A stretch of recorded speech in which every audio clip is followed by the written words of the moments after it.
Power is not claimed by those who merely stand on virtue, contrary to the tales spun in sermons and stories.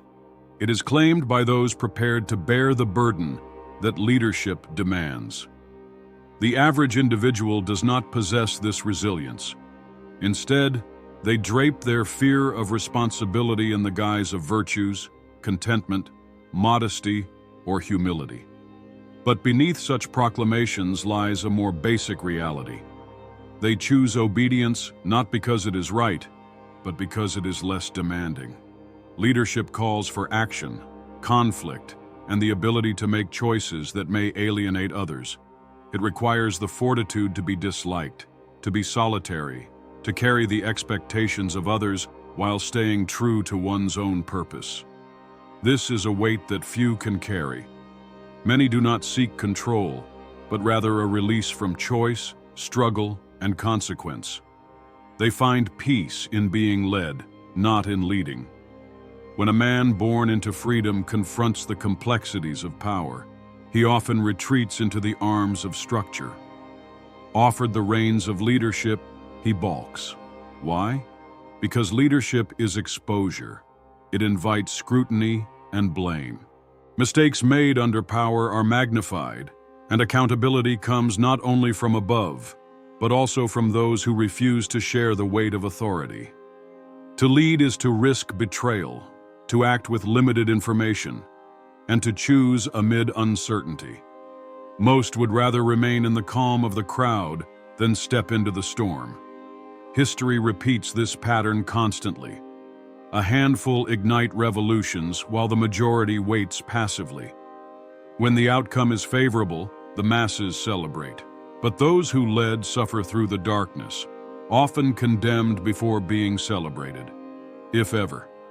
In war, a leader must be decisive and feared. In peace, he must be strategic to preserve order. In either case, he carries the consequences of his will. The ruled carry only the consequences of their obedience, a much lighter burden. This pattern repeats in households, workplaces, and local communities. The average person finds relief in instruction. He need not analyze or decide, only obey. He is shielded from blame. If things go wrong, he can say he merely followed. His hands remain clean. We often hear that people long for freedom. This too is a falsehood. What they truly long for is ease, a freedom without sacrifice, without danger, without consequence. They want the freedom to speak without risk, to act without repercussion, to exist without responsibility. But such freedom is an illusion. True power strips away comfort. It isolates. It invites criticism. Those who attain it are not embraced. They are feared, resented, copied, and frequently destroyed. And so people turn away from power, not by mistake, but by careful choice. Obedience offers a safe, predictable life. Orders come from above, and peace is promised to those who comply. Even when commands are unjust, it is easier to comply than to challenge authority. The mental toll of leadership, constant planning, vigilance, and the threat of rivals is too much for most to bear, unless driven by overwhelming ambition or need. Societies are always structured with a few at the top and many at the bottom. This isn't solely due to imposed hierarchies. It reflects the people's preference. When given the chance to lead, most decline. When granted independence, they ask for direction. Real freedom is terrifying because it eliminates excuses. It demands ownership of outcomes, and with that comes pain, blame, and loss. Everything people try to avoid by submitting. To command is not simply to decide, but to navigate moral gray zones. The ruler must do what is effective, not necessarily what is pure. Sometimes he must betray, conceal, or punish, not for justice, but for stability. These actions offend the obedient, who claim to value righteousness. Yet they forget that their comfort is protected by the very ruthlessness they condemn.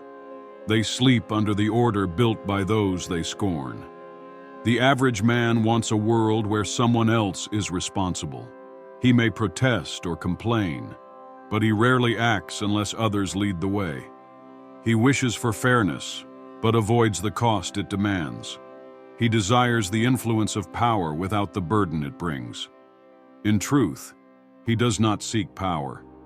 He wants to be close to it, to benefit from it, to be protected by it, but not to pay its price. So, he chooses obedience not from necessity, but preference. Those in power have always known that brute control invites rebellion, but control disguised as virtue breeds loyalty. Morality is not a rival to power. It is one of its greatest tools. Authority does not need iron chains when belief can do the job. The illusion of morality is sustained not for its truth, but for its usefulness. The powerful understand this. The obedient do not. From childhood, people are taught that ambition is dangerous, pride is wrong, and humility is divine. They are told that wanting more is greed, questioning is arrogance, and leading is sinful unless done with perfect selflessness. These messages do not promote truth, they protect rulers. If the masses can be convinced that obedience is virtuous, they will chain themselves. A man who believes obedience is goodness will never question his orders. He won't rise, not because he can't, but because he has learned that rising is wrong. Religious, political, and educational institutions all contribute to this narrative. They do not foster critical thinking that might inspire ambition. They teach conformity and the worship of inherited values. Even language plays a part. Those who seek control are called corrupt. Those who submit are called noble. This is no accident, it is design. A ruler need not be kind, only appear so. Cruel acts cloaked in noble words are accepted. Enemy deaths become defense.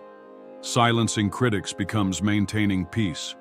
Centralizing power becomes serving the public. This is the brilliance of moral illusion. It transforms violence into virtue when aligned with the story of authority. People trained from youth to respect appearances over reality accept it without question. The human mind craves simplicity, good versus evil, hero versus villain. It is unprepared for the true nature of power, where decisions lie not between right and wrong, but necessity and risk. The powerful see reality, rife with betrayal and self-interest. The obedient see a fiction, and call their submission morality. They fear confronting the fact that their values are often just repackaged fear. To keep this illusion alive, systems of reward and punishment are carefully arranged. The obedient are praised, given small honors and approval. The defiant are not only punished but shamed. Their motives are questioned, their names smeared. This serves two purposes: silence opposition and uphold the illusion that compliance is moral.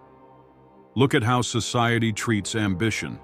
If someone rises through cunning, they are seen as dangerous. If they rise through luck or inheritance, they are praised. They did not disrupt the order.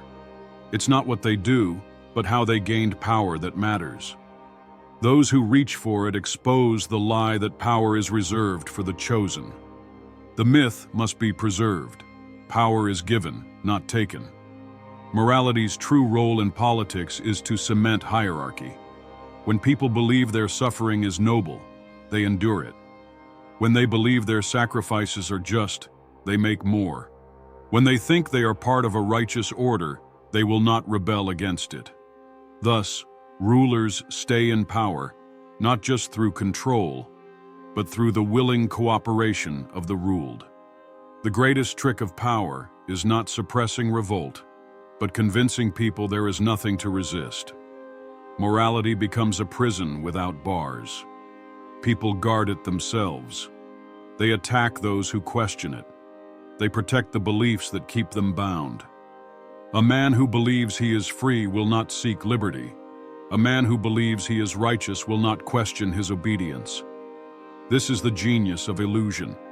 It conquers not the body, but the mind.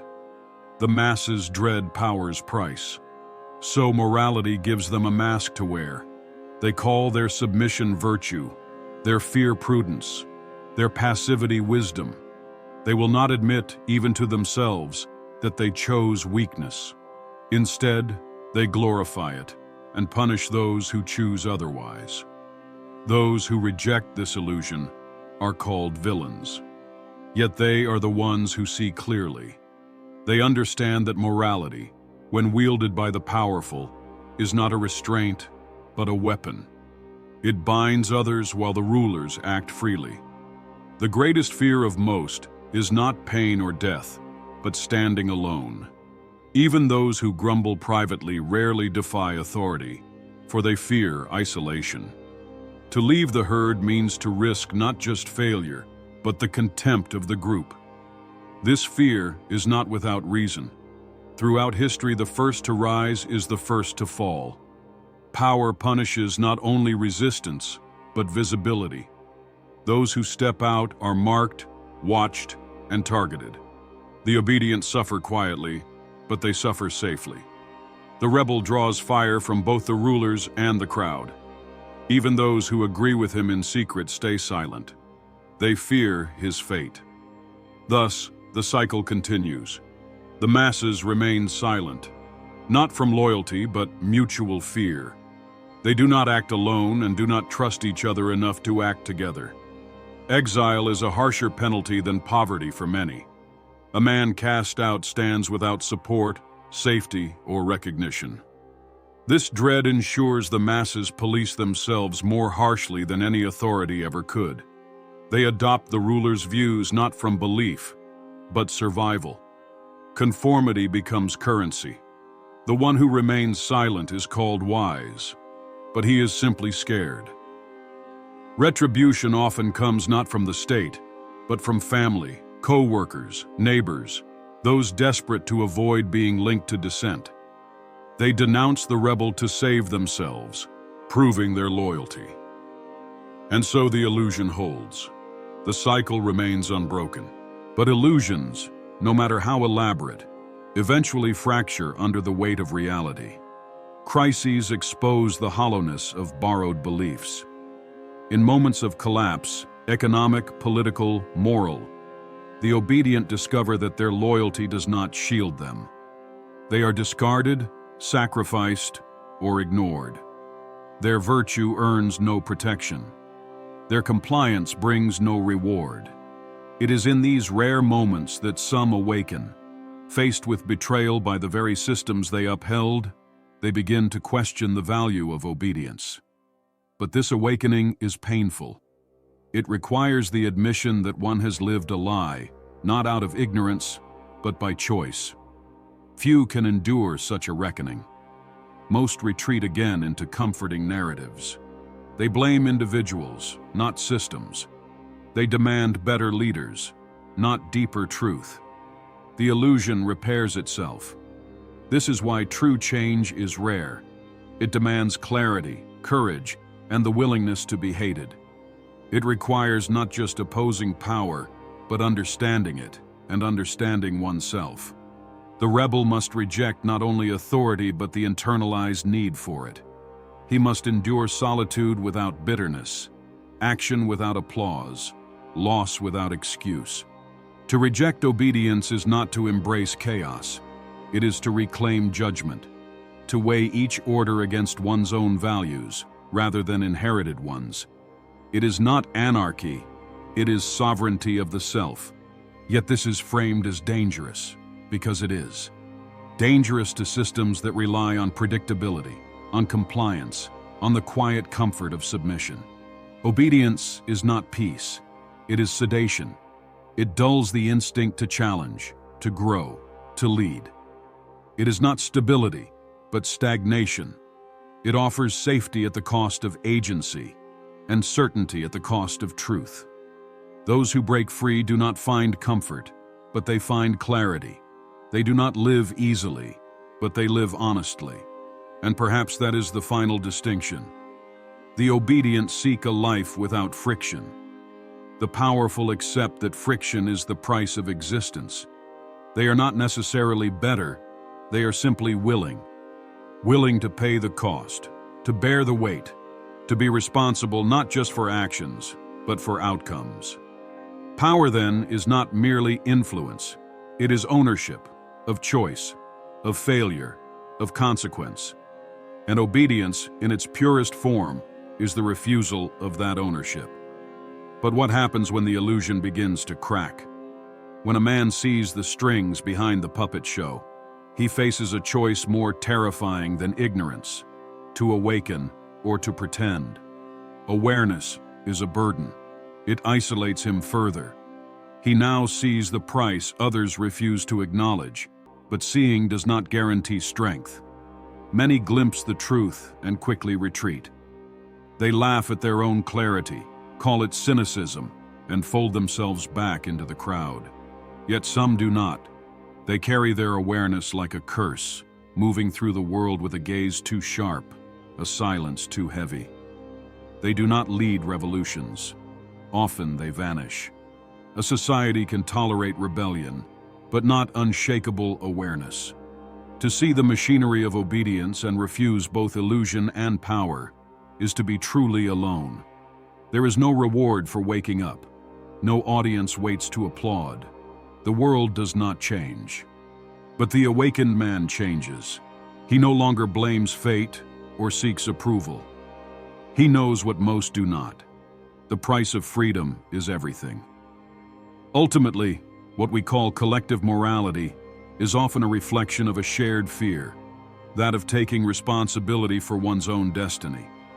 Society encourages submission not to ensure harmony, but to preserve the balance of power.